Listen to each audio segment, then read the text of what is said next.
본 방송에서 제공하는 투자 정보는 투자 판단에 대한 조언입니다. 방송에서 제공하는 주식의 가치, 가격 상승 및 가격 하락에 대해서는 방송사에서 보장하지 않습니다.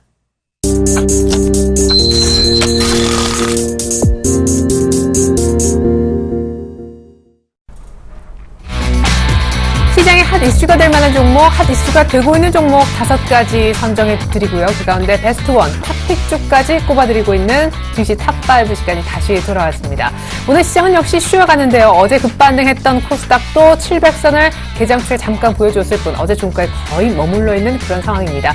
코스피도 대장주인 삼성전자가 오늘까지 4거래일 연속 밀리는 여파로 2160선에 역시 안착을 못하는 그런 흐름인데요.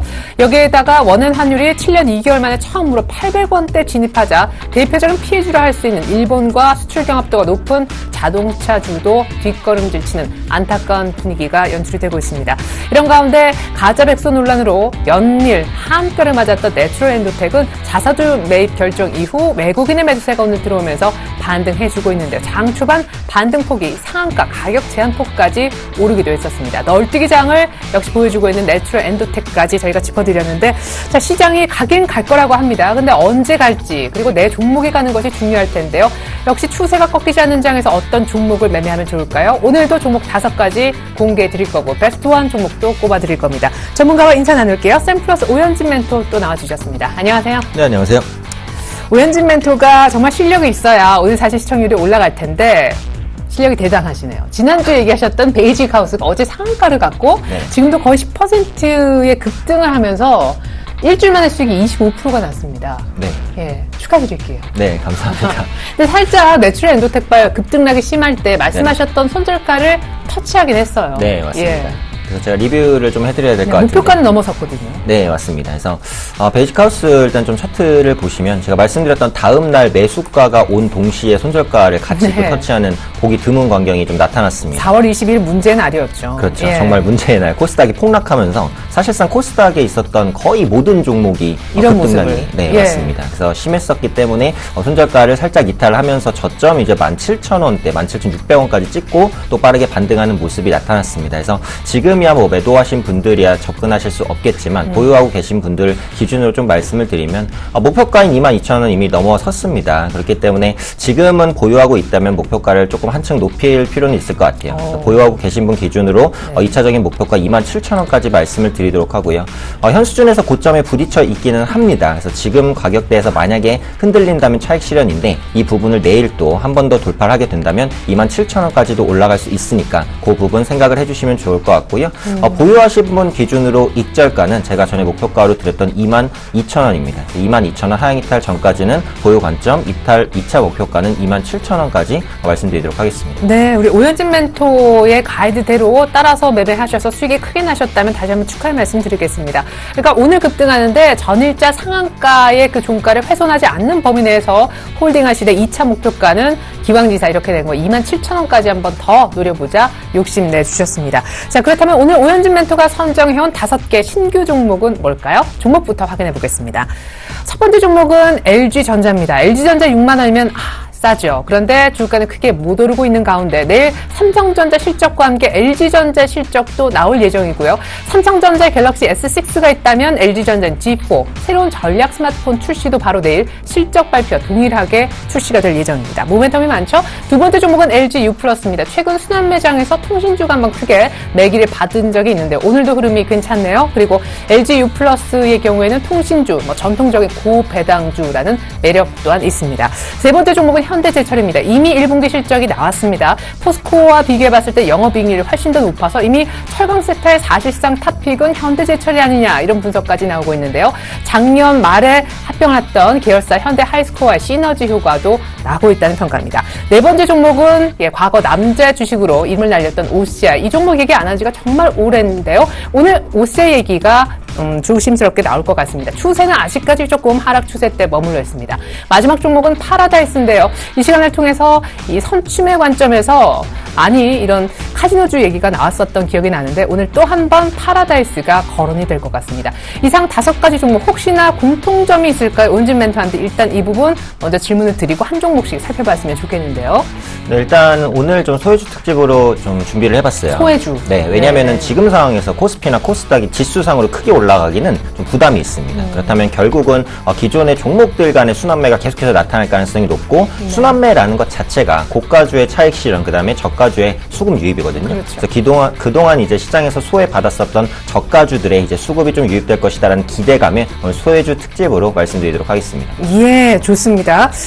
소외주 지금까지는 못 갔지만 지금부터 갈 수 있는 지수가 쉬는 구간에 오히려 수익은 날 수 있는 그런 종목들로 채워 오셨다고 하셨습니다. 5개 종목 하나하나 파헤쳐 보죠.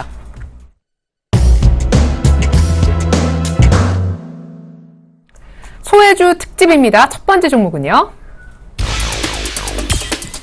네, 탑1 첫 번째 종목은 LG전자입니다. 신규 스마트폰 G4 출시 기대감이 부각되고 있다. 예, 내일 실적도 나오고 G4 폰도 나오고 사실 약간 뭐 유출 얘기도 있었었는데 먼저 좀 공개가 됐다고.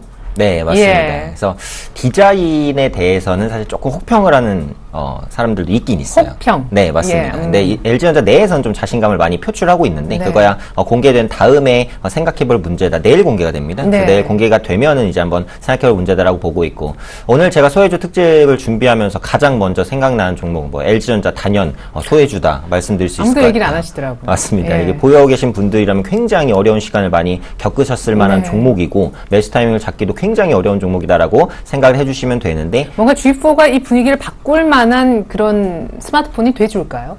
사실 그거는 잘 모르겠어요. 그런데 지금에 있어서의 외국인 순환매 장에서 네. LG전자에도 한 번쯤 수급이 다시 한번 유입될 가능성 정도는 있지 않나. 그런 기대감에 의해서 이제 좀 말씀을 드리고 싶고요. 네. LG전자는 이제 프리미엄 스마트폰 G4가 앞서 말씀드린 대로 내일 출시가 됩니다. 갤럭시 S6와 출시 일자 그렇게 크지 않아요. LG전자가 피하지 않고 정면 대결을 택한 것이다라고 네. 보시면 돼요. 그래서 앞서 제가 시황 때 말씀드렸는데 엣지의 판매가 생각보다는 좀 저조하다고 그러거든요. 그렇다면 그런 부분에 이제 수요를 G4가 어느 정도 만회해줄 수도 있을 것이다라는 생각은 어느 정도 가지고 있고요. 일단 1분기 실적이 조금 있으면 이제 나오게 될 텐데 실질적으로 기대치는 별로 높진 않습니다. TV라든지 가전 부분의 판매가 여전히 부진한 모습이기 때문에 네. 실적에 대한 기대감이 없는 건 사실이에요. 하지만 LG전자가 실적이 좋지 않을 것이다라는 것은 시장 참여자 모두가 알고 있습니다. 그리고 요즘에 오히려 안 좋은 실적이 나온 다음에 실적 저점에 대한 기대감으로 반등하는 경우들도 종종 나오고 있기 때문에 네. LG전자도 그런 흐름이 나올 수도 있겠다. 이렇게 판단을 하고 있고요. 현재 LG전자가 핵심적으로 하고 있는 것, 스마트폰에선 이제 G4지만 TV 부분에선 OLED TV입니다. 그래서 OLED TV가 화질이라든지 명암비라든지 이런 부분에서 굉장히 뛰어난데도 많이 판매되지 않는 것은 역시 가격인데 이게 전자제품이라는 게 아시겠지만 항상 출시 초기에는 굉장히 비싸요. 비싸고, 근데 네. 진행이 되면서 이제 대량 생산 체제 혹은 원가 효율화 과정이 진행되면서 이제 가격이 점점 낮춰지고 네. 그때부터 대중화가 됩니다. 그렇죠. 그래서 이 OLED TV가 당장 많이 팔린다라는 관점은 아닌데 하반기 그리고 내년까지 판매량이 지속적으로 늘어날 수 있기 때문에 TV 부분의 수익성 개선도 한번 염두를 해두시면 좋지 않을까 이렇게 네. 판단을 하고 있고요. 그다음에 LG전자 차트를 좀 한번 보고 싶습니다. 그동안 이제 떨어졌었던 추세들을 돌려내기는 했어요. 그런데 장대 양봉이 나온 후에는 지속적으로 조정받는 모습들이 나오고 있기 때문에 사실 접근을 어떻게 해야 되는지는 상당히 좀 고민이 많으실 것 같다고 아쉬워요. 생각을 합니다. 장대 양봉 이후에 이렇게 조금 하락만 안 했더라도. 네네. 예. 맞습니다. 그럼 더 매수 타이밍이 더 잘 나올 수도 네. 있었을 것 같은데. 근데 외국인의 수급을 보시면 아주 장기적으로 LG전자를 담고 있는 모습들이 나타나고 네. 이 장대 양봉을 만든 그 원인도 역시 외국인이에요. 아직은 외국인의 수급이 빠져나가지 않고 있고 언제든지 순환매가 LG전자에도 들어올 수 있다라는 관점에서 말씀드리고 싶고요. 만약에 LG전자를 접근을 하신다면 역시 분할 매수를 반드시 좀 하실 필요가 있겠다라고 네. 생각을 합니다. 그래서 매수가라고 얼마를 드리긴 좀 그렇고 조정시마다 모아가시는 한 3, 4분할 정도를 생각하시면 맞겠고 네. 최종적으로 손절가만 생각하시면 될 것 같아요. 최저가 57,500원에서 바닥을 잡고 올라가는 흐름들이기 때문에 이 부분 이탈 전까지는 중장기적인 시각으로 모아간다. 이렇게 생각을 하시면 LG전자 그래도 5에서 10% 정도 수익은 단기적으로 노릴 수 있을 만한 종목이 되지 않을까 판단하고 있습니다. 그럼 한 64,5천원까지는 갈까요? 올해 고점. 네, 맞습니다. 그래서 LG전자가 반등을 해도 그렇게 네. 강한 반등은 어려워요. 그러기 왜냐면 때문에 싸게 사자는 거잖아요. 그죠? 맞습니다. 예. 그래서 싸게 사서 적당한 가격에 이제 팔자라는 개념이고 네네. 계속해서 이제 뭐 성장성을 보고 투자한다 이런 개념은 아니니까 네네. 그 부분 참고하셨으면 좋겠습니다. 네, 좋습니다. 내일 G4가 나오고요. 실적 또한 발표가 될 겁니다. 실적 기대치는 낮아요. 하지만 안 좋을수록 실적 바닥 전망이 나오면서 반등할 가능성이 높은 외국인들이 이미 사들어가고 있는 LG전자를 첫 번째 소외지로 들여다봤습니다.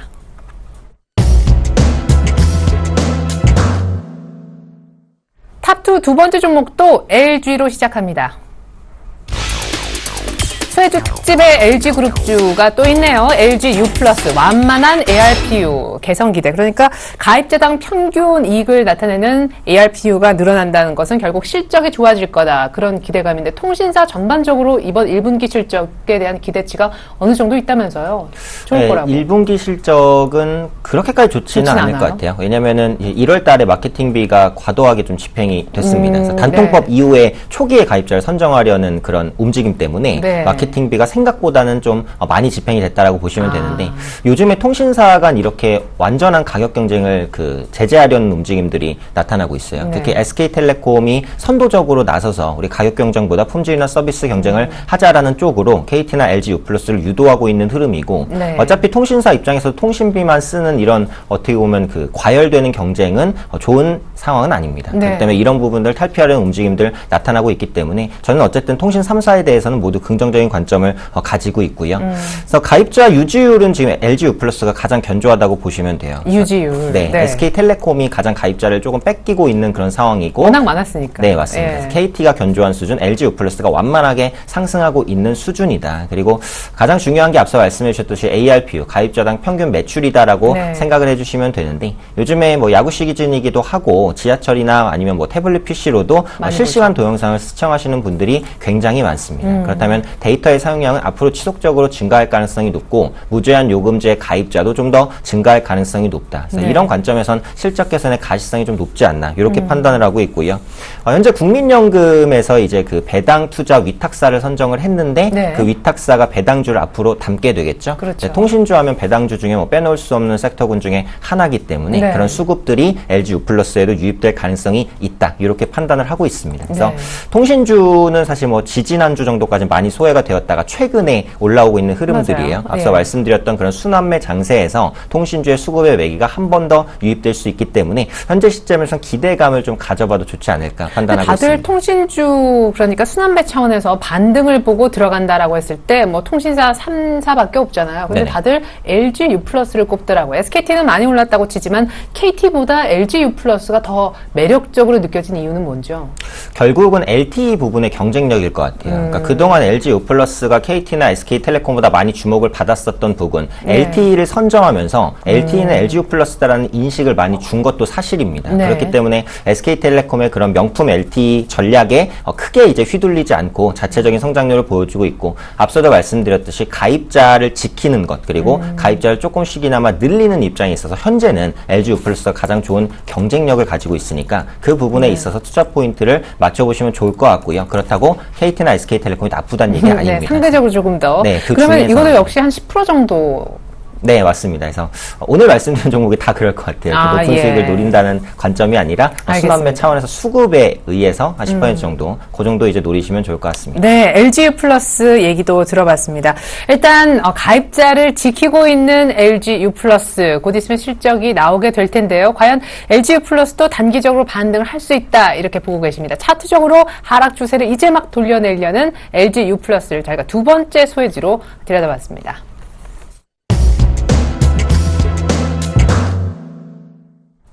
세 번째 소외주는요. 탑3 현대제철입니다. 철강주 내 안정적인 실적이 부각되고 있다. 이미 실적이 나왔죠. 사실 1분기 영업이익률도 상당히 중요한데 이미 포스코를 제쳤다 하는 평가도 받고 있습니다. 지금 8만 원대 거의 안착을 하려고 하는데 마에 8만 원대 지금 거의 걸려있는 모습. 오늘은 일단 3% 정도 반등을 주고 있습니다. 실적 얘기를 먼저 들어볼까요? 네, 현대제철 양호한 실적 나왔어요. 포스코도 그렇게 나쁜 실적은 아니었다라고 볼 수 있겠고 철강주에 대한 시장의 우려가 굉장히 컸거든요. 네. 그런데 그런 우려치고는 포스코도 나쁘지 않았고 현대제철은 오히려 더 양호한 실적을 발표했었고 철강주 좋게 보고 계시죠? 그래서. 네, 맞습니다. 네. 그리고 지금 저는 기계와 자동차, 철강 섹터에는 수급이 유입될 수 있다는 관점을 유지하고 있기 때문에 네. 오늘 철강주, 현대제철을 좀 말씀을 드리고 싶고 하필이면 현대제철인 이유는 역시 현대차양 안정적인 물량을 공급하고 있다. 이 부분을 강하게 좀 말씀을 드릴 수 있을 것 같아요. 네. 지금 현대차가 자동차를 많이 못 팔아서 수익이 안 난다. 이런 개념은 아닙니다. 환율이라든지 외부적인 무조건 조업 일수의 일시적인 감소 이런 부분에 의해서 이제 자동차가 좀 많이 덜 팔리고 실적이 안 좋게 나왔었던 부분이지 네. 자동차는 팔릴 만큼은 팔리고 있어요. 그렇다면 거기에 공급하는 자동차 강판에 대한 수요, 현대제철이 많은 부분을 담당하고 있기 때문에 네. 이 부분에 있어서의 실적 안정성이 충분하다라고 말씀을 드리고 싶고 냉형 간판요. 네, 맞습니다. 그래서 이 철강 같은 경우는 지금 공급 과잉이 아직까지도 문제이긴 합니다. 근데 중국 쪽에서는 자체적으로 이런 철강의 공급 과잉을 조절하려는 움직임들을 보여주고 있어요. 중국 정부가 중국 내에 있는 철강사한테 우리 이렇게 과잉 생산하지 말고 조금씩 공급을 조절하자라는 압박을 계속해서 좀 가하고 있다는 부분에서 하반기엔 공급 과잉이 조금 해소되는 측면으로 진행이 되지 않을까 이렇게 판단을 하고 있고요. 네.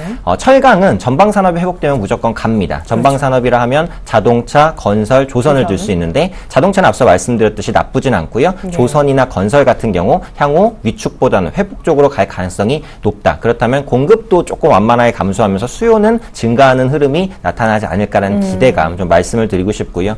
올해 예상 PER이 9배 정도 됩니다. 포스코는 현재 12배 정도에서 형성이 되어 있거든요. 네. 그래서 상대적인 가격 매력도 포스코보다는 우위에 있다. 이렇게 이제 판단을 하고 있고 네. 지금 차트의 흐름도 굉장히 좋습니다. 그래서 올해 들어서는 완전하게 상승 추세로 전환이 됐어요. 어쩜 이렇게 포스코하고 다른지. 네, 맞습니다. 그래서 네. 앞서 포스코 갖고 말씀드렸던 계신 분은 화날 거예요. 네. 그렇죠. 근데 포스코도 제가 볼 때는 현 시점에서는 받는 가능성이 있으니까 너무 실망하진 않으셔도 좋을 것 같고요. 네. 현대제철은 지금 저점을 지속적으로 높이면서 상승하고 있는 가격대고 오늘도 보시면 3%대 반등을 시현하고 있는 부분들 외국인이 완전히 끌어당기는 모습들로 진행을 하고 있기 때문에 네. 현대제철 78,800원 아직 매력적인 가격대라고 생각을 합니다. 근데 강력한 매물대는 8만 원을 뚫을지요. 네, 그래서 지금 관점에서는 8만 원을 뚫을 거라는 이제 예상으로 네. 접근을 하시는 게 좀 맞긴 하겠는데 조금 더 세부적인 타이밍을 본다면 8만 원 돌파했을 때 사는 게 좀 더 유리하긴 하겠지만 그렇죠. 저는 현재가에서 매수를 해도 충분히 현재가 8만 원의 매물대는 넘어설 것이다. 그래서 1차적으로는 한 8만 5천 원까지 노릴 수 있는 종목이 되지 않을까 판단하고 있습니다. 예, 잘 판단해서 매수를 일단 해보시면 좋을 것 같습니다. 뭐 현재가에 매수 체결을 해도 충분히 무리 없다고 하니까요. 현대제철 일단 갖고 계신 분들도 목표가는 8만 5천 원까지 올라갈 수 있다 제시가 됐습니다.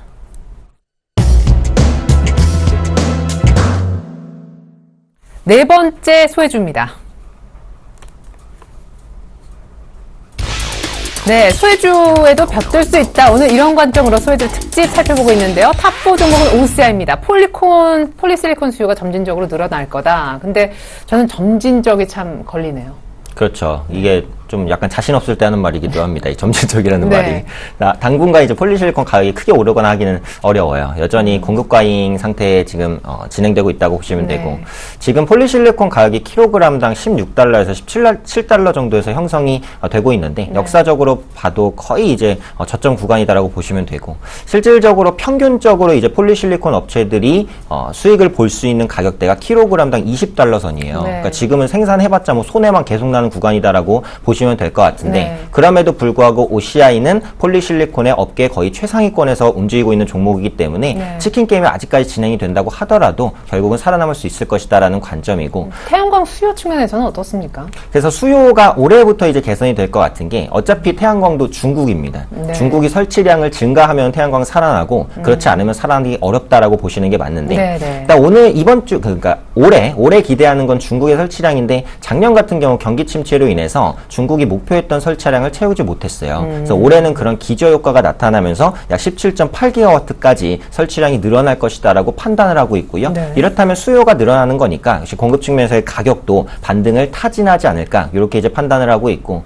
폴리실리콘 가격이 지금 상황에서 더 떨어지기보다는 그래도 반등하는 쪽으로 움직이지 않을까 싶습니다. 이제 수준이 바닥이라는 시장의 인식만 강해진다면 OCI는 언제든지 반등할 수 있는 종목이다라고 보시면 될 것 같고요. 어쨌든 국내 신재생 에너지의 대표주가 뭐냐 하면 아직까지는 OCI예요. 그동안 많이 떨어지면서 지금 사실상 좀 소외도 받고 있는 구간이기는 한데 네. 이 신재생 에너지의 장기적인 성장성을 보시는 분들은 OCI에 관심 가지셔도 좋겠다 이렇게 말씀드리도록 하겠습니다. 사실 3월달 이렇게 접어들면서 상한가도 한번 쳤었고요. 그 뒤로 좀 쉬다가 다시 한번 급등해서 뭔가 한 발짝 레벨업 하는 듯 했는데 주가가 다시 이렇게 약간 급락하고 좀 쉬어가고 있거든요. 네네. 3월달 같은 분위기가 또 나올 것을 기다리고 계시는 거예요. 그러면 이건 좀 장기 투자로 들어가는 건지. 네, 맞습니다. 항상 제가 탑5에서 드리는 종목이 대부분 이제 장기 투자 제 이제 투자 성향과도 네. 맞물린다라고 보시면 될 것 같은데 그러면서 또 역시도 베이직하우스 같은 종목이 나오는 거죠. 뭐. 네, 그렇죠. 예. 그래서 OCI도 역시 뭐 장기적인 모멘텀으로 바라보셔야 될 될 종목이다 해서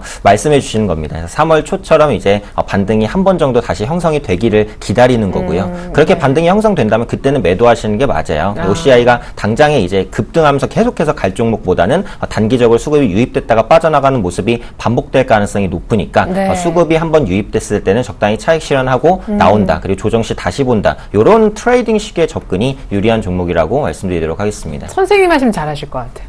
얘기가 너무 감사합니다. 쏙쏙. 예, 좋습니다. 이렇게 탑4 네 번째 종목으로 OCI 얘기를 한번 들어봤는데요. 한번 급반등하면 무섭게 오르는 OCI이기 때문에 지금 약간 소외됐지만 그 급반등을 기다린다라는 관점에서 얘기 들어봤습니다.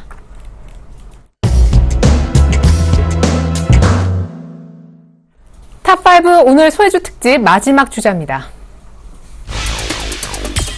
마지막 주자는 파라다이스네요. 하반기 증설 효과가 본격화된다. 제 기억이 맞다면 우리 오현진 멘토도 파라다이스 하지 않았나요? 안 하셨나요? 파라다이스를 제가 긍정적으로 봤던 것 같고 좀 했어도 오래전에 좀 아마 말씀을 드렸던 그럼 것 다른 분이 굉장히 많이 하셔서 며칠 전에 이미 카지노 특집 했고요. 황민영 멘토님이 또 카지노 특집 하셨었어요. 선취매 관점에서 미리 좀 봐야 된다고. 네, 예. 그래서 지금 가격이 26,000원인데 저는 네. 매력적이라고 생각을 합니다. 그래서 그동안 카지노주가 워낙에 많이 밀렸었던 부분이 중국의 부패척결 정책과 규제. 아주 궤를 같이 하거든요. 네. 근데 실제로 중국 관광객이 일시적으로 카지노 유입이 줄어든 건 사실이지만 그렇게 매출에 엄청난 타격을 줄 만큼 줄어든 건 아니라고 저는 판단을 하고 있어요. 그리고 이 중국의 부패척결 정책이 이제 이미 노출이 대부분 된 이슈이기 때문에 여기서 중국 관광객이 늘어나면 늘어났지 더 위축되는 국면은 진행되지 않을 것이다. 네. 이렇게 판단을 하고 있고 이 매스 고객이라고 할 수 있는 부분들, 매스 고객이라는 건 쉽게 말해서 이제 방문해서 돈을 많이 쓰는 고객이겠죠. 네. 그래서 중국의 고액 자산가의 견조한 증가세는 여전히 이어지고 있습니다. 실질적으로 수익을 줄 수 있는 고객이 늘어나고 있다라는 것들, 이익의 가시성을 확보할 수 있겠다라고 판단을 하고 있고 인천과 워커힐, 제주 그랜드의 증설도 진행이 되고 있고요. 영종도의 카지노 모멘텀도 아직 뭐 그렇게 크게 가셔야 되는 건 아닌데 네. 언제든지 이제 시장에 영향을 줄 수 있는 플러스 알파 요인이 될 수 있다라고 체크를 하고 있습니다. 그렇다면은 현 시점에서 관심을 좀 가져볼 만하다 생각하고 있고 4월 들어서 추세가 그 반전이 됐어요. 상승 모멘텀을 아직까지는 깨지 않고 올라가고 있는 모습들이기 때문에 단기적으로 약 3만 원 정도까지는 노릴 수 있는 종목이 아닐까 판단하고 있습니다. 네, 하락 추세는 이미 돌려놓은 파라다이스. 좀 쑥쑥 갈 줄 알았지만 약간 쉬고 있는데 이때 오히려 매수 타이밍이다 보시는 것 같습니다. 적어도 앞에 3자 정도까지는 볼 수 있겠다. 파라다이스 얘기를 오늘 마지막으로 들어봤습니다. 자, 이렇게 해서 LG전자, LG 플러스 벌써 잊으신 건 아니죠? 살펴봤고요. 현대제철, OCI를 돌아 파라다이스까지 소외주로서 얘기를 들어봤는데 이 가운데 이제 빛을 발할 반등이 가장 기대되는 탑픽주 하나를 꼽아달라고 한다면요? 네, 제가 말씀드릴 탑픽주는 LG U+입니다. 통신주를 꼽아주셔요. 오늘 소외주 가운데 반등이 가장 강하게 기대되는 종목은 LG U+다. 자, 추가 부연 설명과 가격 전략 부탁드려요. 네, LG U+ 이제 통신주 중에 이 가시성이 높다라고 아까 말씀을 드렸었던 부분입니다. 그래서 LTE 부분의 수익성은 좋아질 것이고 어차피 데이터 부분의 수익성이 달렸어요. 통화나 이런 것보다는 데이터가 얼마나 늘어나느냐를 중점적으로 보시는 게 맞겠다 싶고요. 네. 최근에 LTE 비디오 전용 요금제를 출시를 했습니다. 앞서 지하철에서 뭐 야구 시청이나 이런 부분 말씀드렸죠. 이런 것들로 인해서 데이터의 사용은 지속적으로 증가할 수 있을 것이다. LTE망을 뭐 잘 구축해놓은 LG U+, 다른 통신사가 구축이 안 됐다는 얘기는 아니고요. 잘 구축된 LG U+로 수급이 유입될 수 있겠다라고 보고 있고, 전 통신주는 향후 이제 핀테크와 사물인터넷 부분에서 주요 플랫폼의 역할을 할 것이다라고 보고 있어요. 이 부분에 대한 기대감은 SK텔레콤이 가장 높기는 하지만 복합적으로 따졌을 때는 지금 반등 모멘텀은 LG U+가 조금 더 강하지 않겠냐 싶고요. 잠시 차트를 보시면 네. 이제 떨어졌던 추세를 돌려냈습니다. 그래서 매수 포인트에 거의 다가오고 있다라고 보고 있어요. 그래서 오늘이나 이제 어제 같은 경우가 이제 매수 타이밍이 될 수도 있을 것 같은데 네. 통신주이기 때문에 이제 워낙에 덩치가 크고 무겁습니다. 그래서 좀 중기적인 모멘텀으로 봐야 될 종목이다. 근데 뭐 베이직하우스 사실 제가 짧게 본 종목은 아닌데 단기간에 네. 상승이 나왔죠. 그래서 LG U+도 뭐 단기간에 올라갈 수도 있지만 어쨌든 기본적인 관점은 중장기적인 시각이다라는 부분 말씀드리고 싶고요. 매수가는 1,500원으로 설정해 드리겠습니다. 현재가 1,750원이니까 1,500원 정도까지 조정이 오면 매수하시면 좋겠고 1차적인 목표가는 12,000원입니다. 앞서 말씀드린 말씀드린 대로 10% 정도 그 다음 매물대까지를 목표가로 설정을 했으니까요. 그 부분 참고해 주시면 좋겠고요. 손절가는 10,000원입니다. 이전에 지지대기도 했고 10,000원을 깨게 되면 투자 심리가 크게 무너질 가능성이 높기 때문에 의미 있는 손절가로 지정해 드리도록 하겠습니다. 네, 오늘 소외주 특집, 이제 시장이 쉬어가는 구간 소외주의 반등을 노려야 될 때다라는 관점으로 얘기 들어봤는데요. LG U+가 소외주 가운데 가장 반등이 강력하게 나올 종목으로 탑픽주로 선정이 되었음을 알려드립니다. 가격 전략 잘 세우셔서 투자하시는 데 도움이 됐길 바랍니다. 오늘 도움 말씀에 샘플러스 오연진 멘토 함께 해주셨습니다. 감사합니다. 네, 감사합니다. 네, 좀 많이 꺾이는 것 같았는데 다시 좀 시장이 힘을 내는 것 같습니다. 11시 한 반 정도 되려고 하는데요. 코스피가 2160을 오늘 종가상 보여줄 수 있을지 모르겠습니다. 코스닥은 다시 빨간불 700선 재돌파를 노리고 있습니다. 이상으로 증시 탑5 마치겠습니다. 시청해주신 여러분 고맙습니다.